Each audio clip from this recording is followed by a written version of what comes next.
like the Raptors locker room, the Leafs dressing room, an awful lot. Like in wins and after losses, Larry Tannenbaum was shaking a lot of hands in there, patting a lot of guys on the back, trying to bring them up when they're down, congratulating them when they're up. So I think Keith Pelly's trying to step into that breach because there needs to be some bridge from the players to the owner. Representing the organization as a whole. Right. And that is Keith Pelly, That's clearly Keith right Pelly's now. job right now. Yep, and it's an important job. There's no questioning that. All right, we got Leafs Habs tonight. We got 4 games in the NHL. We had a few games yesterday in the NHL. We have signings today. A lot going on. Here's the Insider Roundtable. Darren Dreger and Chris Johnston joining us now here on the Maple Toyota Hotline. Look at these guys. Look at this crowd. I love it. How we feeling this afternoon, boys? I'm feeling pretty good. I'm actually parked at a Cabela's. I was going to say all's well here down at Scotiabank Arena. Okay. And Dregs, you're in Winnipeg? Is that where you are right now? Where are you? Yeah. I'm in Winnipeg specifically. I'm in a parking lot at Cabela's. I got the work done early. Did a bunch of sit-down interviews with all the stars of the Winnipeg Jets. Obviously had to chew on the Kyle Connor signing, and then after that, Jack Eichel. But just a bit of downtime here, and then get ready for their home opener tomorrow. Okay. Beautiful. Well, in terms of those signings, I guess we'll begin with you, Dregs. This is a theme happening throughout the league where if you're a star player, you stay in your respective market. Player wants to stay, GM and owner wants to keep you. And outside of Mitch Marner, everyone else has been kumbaya so far. Is this just the new NHL? And for how long is this going to happen before a superstar decides I'm actually going to test free agency? Yeah, I mean, that's a good question. And there's some good players that are obviously entering the final year of their contract that will be decent unrestricted free agents. But to your point, Brian, not to the level of Jack Eichel or obviously Connor McDavid. Kyle Connor, Kaprizov in Minnesota. But these are all cornerstones of their franchise, right? No different than Kaprizov in Minnesota. The Winnipeg Jets couldn't really look into the crystal ball and see a future, productive future without Kyle Connor. And Kyle Connor embraces what Winnipeg is all about. He's one of those guys like Connor Hellebuck, likes the outdoorsy sort of life. He's got a young family. So it makes sense for him to likely tie his wagon for the rest of his career to the Winnipeg Jets. And I would apply that same logic to Jack Eichel. Now, Jack Eichel's getting more money, $108 million, a heavy front-loaded contract, right?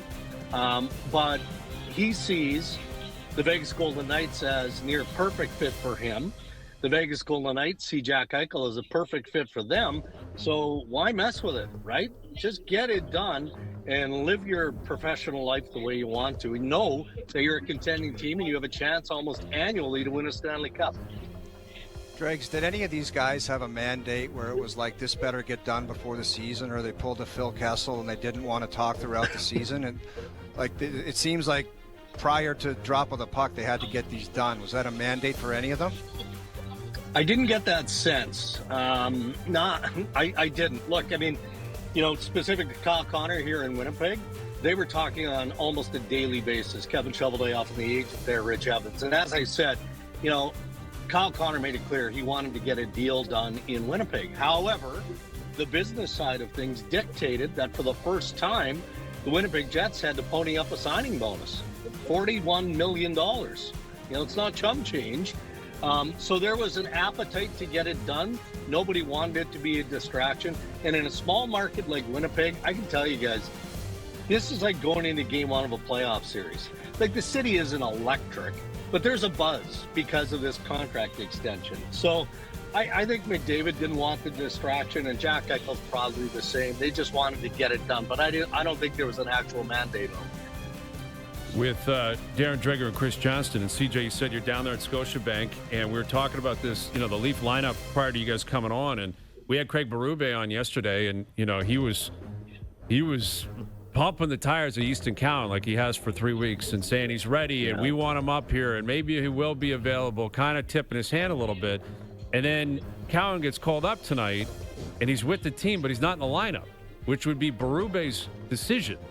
So how do we juggle this? Why does Berube love Easton Cowan, think he's ready for the NHL, but he's not playing tonight?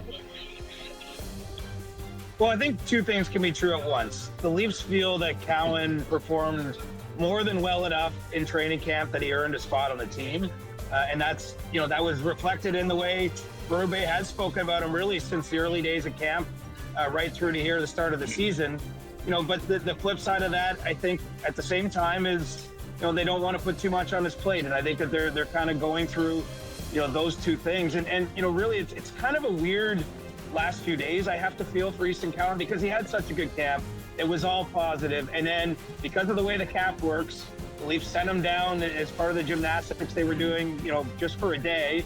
But, it means he couldn't practice yesterday with the team, and then rejoins them now. He's a scratch in game one. I mean, I would think he's a good bet to play in game two for them this weekend in Detroit. Now, no guarantees. If they win 6 or 7-1 tonight and everyone has a good game, it might be tough to take someone else out of the lineup at that point. But generally speaking, they obviously want to get him back into action here with the team, I think, pretty quickly. And if not, he'll go back to the AHL. But the Leafs are in a tough spot with this player because I do think that they're kind of wrestling with what's the best for his development. But also the league has changed the rules this year. And if any player gets sent to the AHL, they have to play a game now. So it's not like you can send a guy up, down one day, up the next day, and all of the stuff that we used to see in the past. And so when it comes to Easton Cowan specifically, I think where you're worried about, or you're very cognizant of his development, they're going to really have to plan when he goes down, when he comes back up. And so, I get the sense that they don't have the exact plan in stone just yet. And, they just want to ease his transition. But, it's got to be a weird feeling for him, as I say, because everything was so positive, and then these last few days, and all of a sudden it just feels like he's on the outside looking in without a real clear explanation. It's so weird, CJ, because he was tied to his line mates, Lorentz and Lawton, and it was like everything was positive. And then when that went down, all of a sudden he couldn't play in the NHL, which is a weird vibe for such a talented player. And if the Leafs do have success tonight and they don't change their lineup, you would think that's not good for Cowan. He's probably got to go down, because the one thing for his development is he's got to play. Yeah. Right. And I do think that that's not a big picture. If he spends the first month in the AHL, I don't think that's the end of the world by any means. I don't either, man. The best thing for Easton Cowan is he knew this year, right? There's none of this junior stuff anymore. Like, he knew he was becoming a pro hockey player. He, with the way the Leafs have it set up here, he knows he's going to live in Toronto, and it's just a question of, is he with the Marlies or the Maple Leafs at any given time? And he's critically important to this organization. I mean, when you're in the spot the Leafs are, you just traded away so many picks over the years. By virtue of that, you're not going to have a lot of prospects, and he's obviously at the top of their prospect list. He's moving into a player now. He's not just an idea of a future thing, but getting him up and running, I think is they're gonna do what they believe is best and be very thoughtful of this specific player. It's not just about the team. So I'm willing to give them kind of a little bit of time here to see what that looks like, but I can't imagine you're going to see him scratch too often in the NHL. I think if that's the case, they'll just be playing games down at with the Marlies.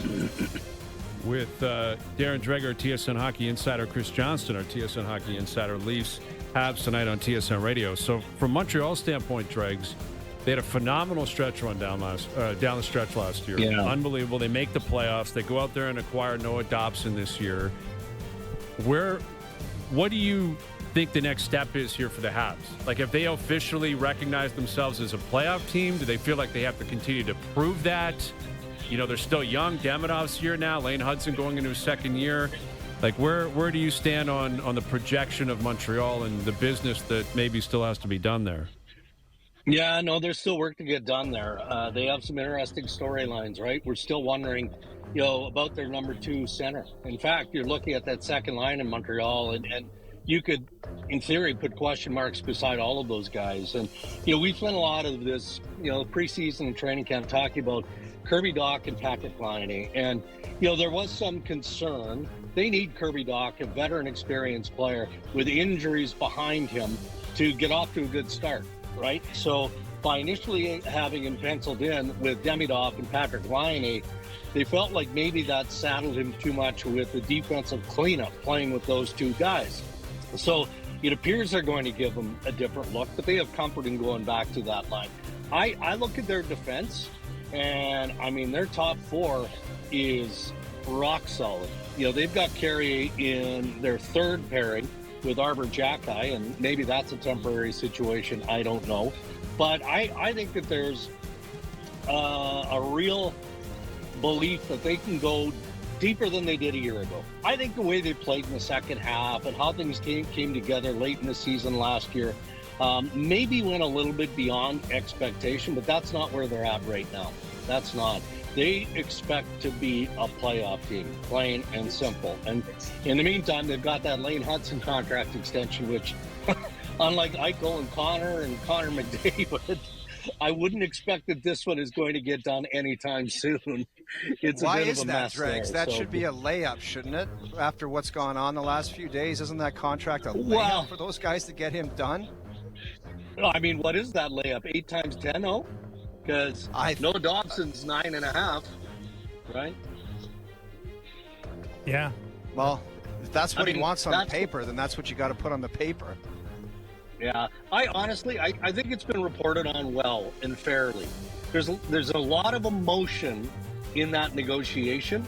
The family is heavily involved, and I think that wisely both sides have said, okay, let's just put it on hold for now, right?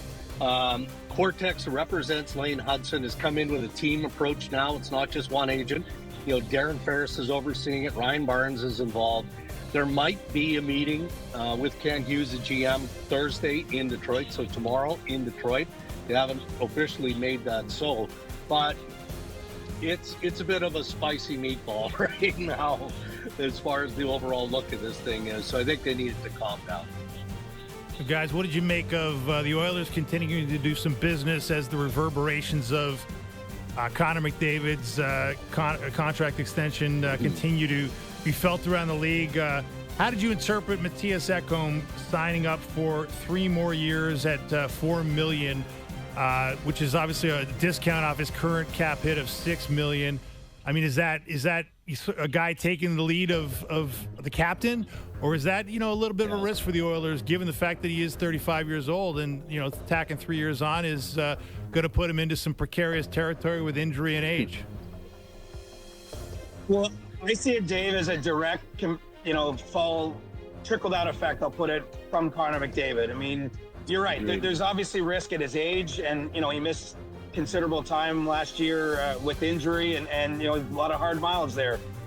Been part of some long playoff runs, and he's deep in an NHL career. But, the flip side of that is this is not a free agent class that's shaping up in 2026 as being overly strong. And in an alternate universe, if he wanted to test free agency, I think there would have been more money out there for a player like Matthias Ekholm. But he and his family love Edmonton, and I think it's a lot easier to commit to stay with the Oilers when McDavid's going to be there, and you kind of have a better sense, if you're in his shoes, what those next few years are going to look like.